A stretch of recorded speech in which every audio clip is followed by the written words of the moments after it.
자, 지금부터는 집단 대상 사회복지 실천 문제를 풀어보도록 하겠습니다. 262번 집단 사회복지 실천에 관한 설명으로 옳지 않은 것은 1번 집단 자체가 프로그램인 것은 아닙니다. 집단은 프로그램을 수행하기 위한 일종의 매개 수단이다라고 보시는 게 적합합니다. 자, 모든 집단이 구조화될 필요는 없고요. 예를 들자면 전문가에 의해서 성원들의 문제를 치료하기 위한 치료 집단의 경우에는 구조화의 정도가 크지만 지지 집단이나 자주 집단의 경우에는 비구조화의 정도가 큰 프로그램이라고 볼 수가 있습니다. 집단 역동이 개입 효과에 영향을 미치는 거 맞고요. 집단도 개인 실천도 사실 클라이언트의 문제 해결이라고 하는 혹은 욕구 해결이라고 하는 의도적인 목표를 가진 활동이다라고 얘기할 수 있습니다. 집단 내 인정이나 소속감은 응집력을 증가시킵니다.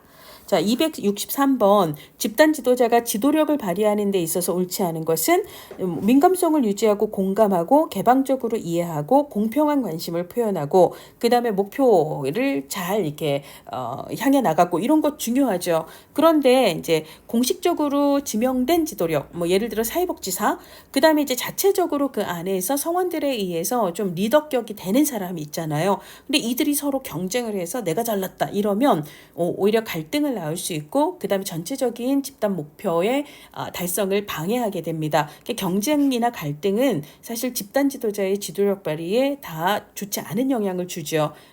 일반적으로는 좋지 않은 영향을 주죠. 그래서 한다면 협력적인 관계 이런 것들을 통해서 시너지를 일으키는 게 좋다라고 보셔야 될 겁니다. 그래서 5번이 잘못됐고요. 자, 264번 집단 프로그램을 구성을 할 때에는 그 프로그램 혹은 활동이 안전한 것이어야 되고요. 집단 상호작용을 촉진할 수 있는 활동 혹은 프로그램이면 좋습니다. 자, 그 다음에 꼭 언어적인 의사소통 위주의 프로그램이어야 하는 것은 아닙니다. 집단의 목표에 적합하고 대상들의 특성에 적합한 프로그램들을 잘 구성을 하는 게 중요하죠. 그래서 3번이 꼭 옳다라고 말할 수는 없습니다. 일반적으로 너무 언어 중심의 프로그램들은 좀 단조로운 느낌을 주기 때문에 그 외의 다양한 활동들이 같이 동원이 되는 경우가 많습니다. 집단 성원들이 같이 공유할 수 있는 것이어야 되고 집단의 목표와 목적에 부합하는 활동이어야 합니다. 자, 265번 집단 대상 사회복지 실천에 관한 설명으로 옳지 않은 것은 집단 대상도 가족 대상도 그다음에 개인 대상도요. 다 목표지향적인 활동입니다. 자, 그리고 의도적인, 즉 목표를 달성하기 위한 지향을 가진 집단 경험을 강조를 하는 거고요. 그리고 집단의 영향력을 서비스, 즉 클라이언트들의 변화를 위한 서비스 제공의 주요한 매개물로 간주를 할 수가 있습니다. 집단 응집력이 강하면 아무래도 자기 노출에 대한 부담이 적어지겠죠. 그러니까 저항감이 적어진다, 감소한다라고 얘기해야 옳을 것입니다. 자, 집단을 구성할 때는 적절한 동질, 적절한 이질성을 같이 고려를 해야 합니다. 자, 266번 집단 이해를 위한 장이론에 대한 얘기를 하고 있는데요. 저희가 장이론에 대해서는 따로 얘기를 하지 않았습니다. 그런데 갑자기 이제 2013년도에 이런 문제가 나왔었어요. 근데 이럴 때는 당황하지 말고 말이 안 되는 것 같은 걸 옳지 않은 걸로 찾아보시면 돼요. 그러니까 장이론이라고 하는 것은 개인과 환경, 개인을 둘러싼 환경, 그리고 환경을 개인이 어떻게 지각을 하고 환경과 역동적으로 어떻게 상호작용을 해나가는가, 그리고 이제 환경과의 상호작용 속에서 유발이 되는 시너지의 힘, 이런 것들을 강조하는 게 이제 장이론이고요. 그리고 집단은 집단 성원들과의 상호작용 속에서 유발되는 그 시너지를 통해서 집단과 개인들의 변화를 촉진하는 그런 성격을 갖고 있기 때문에 집단하고 관련된 배경 이론으로 장이론을 이야기할 수가 있습니다. 자, 여기서는 그냥 그 환경이라기보다는 객관적인 환경이라기보다는 지각된 환경, 그러니까 개인이 자신을 둘러싼 환경을 어떻게 지각하는가를 강조를 해요. 그런 면에서 주관적인 혹은 심리적인 환경을 강조합니다. 자, 그 다음에 집단은 개별 성원들의 총합 이상이다. 이거는 우리가 체계 관점에서도 얘기를 하는데요. 집단 역동을 강조한다라는 것은 상호작용이 만들어내든 플러스 알파라고 하는 시너지, 힘, 이걸 이용하겠다는 거거든요. 그러니까 총합 이상이 되는 거다라고 볼 수가 있습니다. 그러니까 이거는 집단 역동을 강조한다. 혹은 집단 상호작용을 강조한다. 그래서 유발되는 시너지 효과를 강조한다. 이런 의미로 이해를 하셔도 되겠고요. 그래서 이제 역동적인 상호작용을 강조하는 것도 맞습니다. 자, 그리고 개인의 요구가 변화하면 환경을 지각하는 방식도 달라진다라고 얘기를 하는데, 배가 고플 때는 이상하게 길거리에 식당 간판들만 주로 보이게 되고, 그 다음에 내가 임신을 하기 전에는 임산부가 그렇게 눈에 안 띄었는데 임신을 하고 나면 길거리 임산부가 그렇게 눈에 많이 띕니다. 그리고 내가 애가 있으면 애엄마들이 그렇게 눈에 많이 띄고 그래요. 그러니까 사실 객관적인 장보다는 그걸 내가 주관적으로 어떻게 지각하는가, 이게 중요한데, 결국은 내 요구가, 내 안에 내 상황이나 내 특성이나 나의 요구가 환경을 지각하는 방식에도 영향을 준다라는 얘기죠. 그래서 1, 2, 3, 5는 모두 맞는데요. 그럼 개인과 환경 사이의 관계에서 개인이 항상 수동적으로 영향을 받기만 하는가? 그렇지는 않습니다. 개인은 능동적인 존재예요. 그래서 환경을 변화시킬 수도 있는 역량이 있는 존재다라고 보셔야 되겠습니다. 자, 267번 둘 이상의 지도자가 있는 이것을 공동지도력이라고 얘기를 하죠. 그럴 때 클라이언트가 공동지도력으로부터 얻을 수 있는 것, 이거는 저희가 수업 시간에 지난번에 풀어본 내용이죠. 1번에서 4번까지는요. 클라이언트가 얻을 수 있는 이점이 아니라 진행자, 그러니까 지도자가, 그러니까 두 명의 지도자가 A가 있고 B가 있을 때 A와 B가 이게 서로가 있음으로써 얻을 수 있는 이득에 해당이 돼요. 자, 근데 이제 5번은요, 다양한 갈등을 해결하는 방법을 이 지도자이자 사이에 서로 다른 의견들을 조율해 나가는 것을 보면서 그걸 클라이언트들이 모델링 할 수 있다라는 거죠. 그래서 답은 5번입니다. 자, 268번 집단 프로그램의 활동을 선택할 때 사회복지사는요, 집단 규범과 적절한가, 그 다음에 집단 성원들의 동의가 있는가, 그 다음에 수행상의 안정성이 있는가, 그리고 이제 5번에서 시기적으로 적절한가, 이런 걸 주로 고려를 해야 되고요. 집단 지도자의 가치, 이게 우선적으로 고려되는 사항은 아닙니다. 그래서 3번이 옳지 않고요.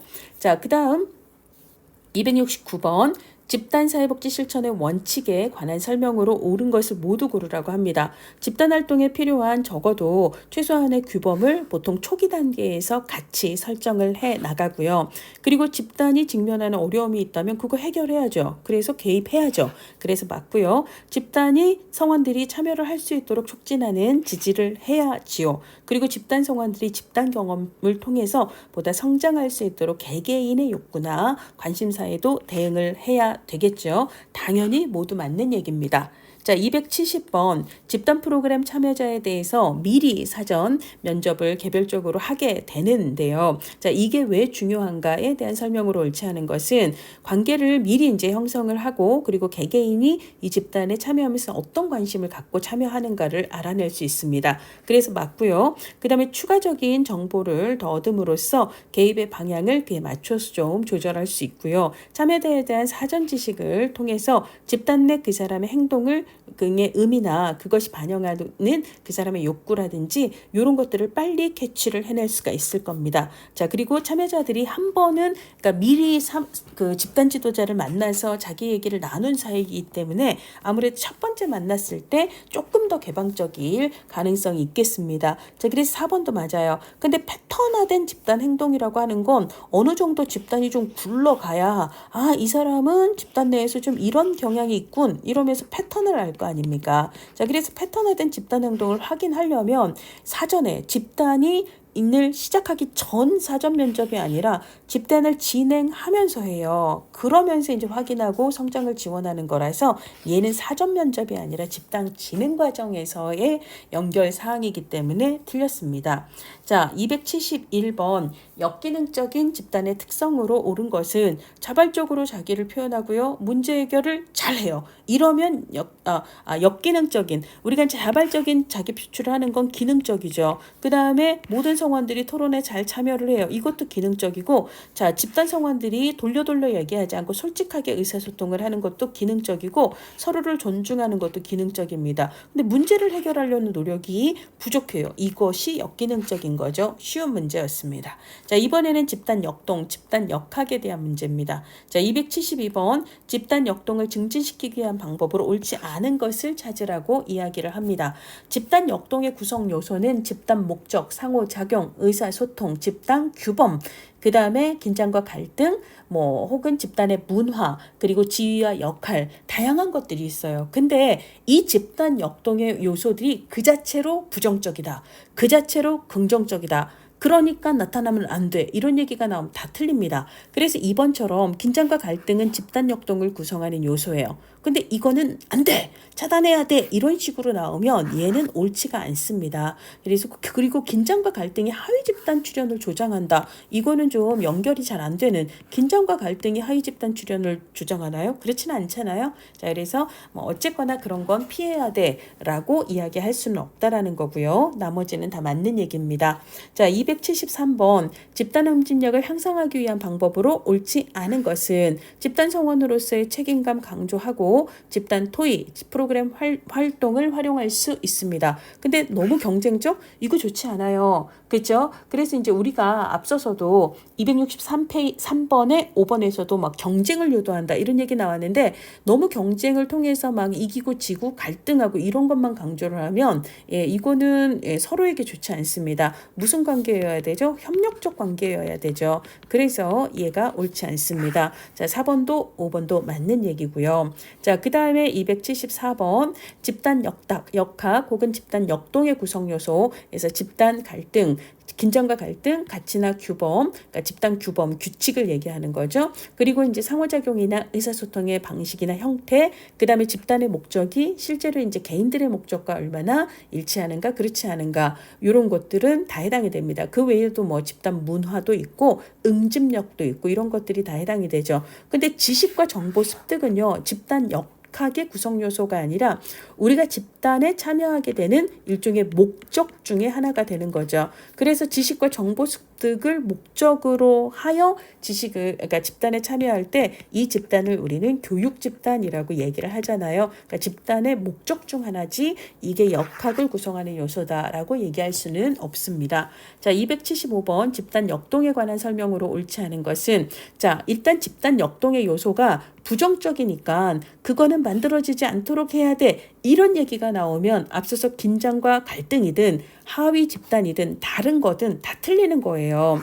하위 집단이 꼭 나쁘다라고 얘기할 수는 없습니다. 자, 그래서 우리가 집단 초반부에 다 이질감이 느껴지는 사람들이고 나 혼자 좀 이렇게 좀 외따로인 사람 같아요. 이런 이질감이 너무 클 때에는 그 다음 회차에 안 나오게 될 가능성이 있는데, 그래도 이 사람이랑 조금 친해졌어요. 이 하위 집단이 초기에 탈락하지 않고 참여할 수 있도록 도와주는 그런 긍정적으로 활용되는 측면도 있기 때문에 1번처럼 얘기하는 것은 틀립니다. 자, 이 나머지는 다 맞는 얘기입니다. 자, 그 다음에 276번 집단 응집력을 향상하는 요인이 아닌 것은 너무 이질적으로 구성이 되면은요, 너무 이질감이 그야말로 느껴지기 때문에 자기 개방을 하기도 쉽지도 않고 소속감도 느껴지지 않아요. 그렇죠. 적당히 동질적이어야 그래도 야 너도 야 나도 어머 이런 응집력이 생기는 거잖아요. 그러니까 1번은 당연히 틀립니다. 자, 2번, 3번, 4번, 5번은 집단 응집력을 향상할 때 유용한 요인들이 될 수 있습니다. 자, 277번 집단 응집력에 대한 설명으로 옳은 걸 모두 고르래요. 서로 간의 신뢰도가 높으면 응집력도 높아지죠. 기억은 당연히 맞습니다. 자, 그 다음에 니은, 응집력이 높은 집단에서는 아무래도 자기 노출을 좀 더 편하게 할 수 있겠죠. 그럼 니은은 틀립니다. 그러면 니은은 이제 틀리는 거고요. 그리고 디귿, 구성원이 소속감을 가지면 응집력은 강화되죠. 당연한 얘기입니다. 그래서 디귿도 맞습니다. 자, 그 다음에 리을, 응집력이 높은 집단이 낮은 집단보다 아무래도 생산적인, 아무래도 의기투합이 잘 되기 때문에 더 유리하다라고 볼 수가 있겠죠. 4번이 답입니다.